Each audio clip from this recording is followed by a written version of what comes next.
ഇപ്പോഴത്തെ പിള്ളേരുടെ പ്രശ്നം എന്താണെന്നറിയോ? മറ്റൊരുത്തൻ എങ്ങനെ കാശുണ്ടാക്കുന്നു നോക്കിയിട്ട് അതേ പരിപാടി അവനങ്ങ് തുടങ്ങുക. ഈ അടപടലം കൂട്ടും. ഇതിന് പറയുന്ന പേരാണ് ഷൈനി ഒബ്ജക്റ്റ് സിൻഡ്രോം. അക്കരെ പച്ച എന്ന് പറയും. നമ്മുടെ സ്റ്റാഫേ നമ്മൾ ചെയ്യുന്ന കാര്യം കണ്ടിട്ട് സ്വന്തമായിട്ട് തുടങ്ങാൻ ഇറങ്ങി തിരിച്ചിട്ടുണ്ട്. എന്ത് സംഭവിച്ചു? ഏതെങ്കിലും ഒരുത്തൻ രക്ഷപ്പെട്ടോ? നമ്മുടെ കോപ്പി അടിച്ച് നമ്മുടെ ടീമിനെയും കൊണ്ട് ഇറങ്ങിയിട്ടുണ്ട് അവൻ.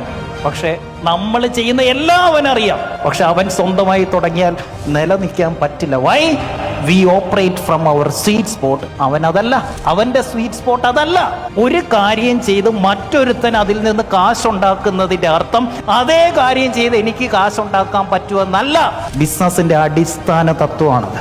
എനിക്ക് ചില സാധനം പ്രകൃതി തന്നിട്ടുണ്ട്, അത് കണ്ടെത്തി അത് വിറ്റ് കാശാക്കാൻ നോക്കിയാൽ ഞാൻ കൊണ്ടുവരുന്ന ആശയം നടപ്പാകും.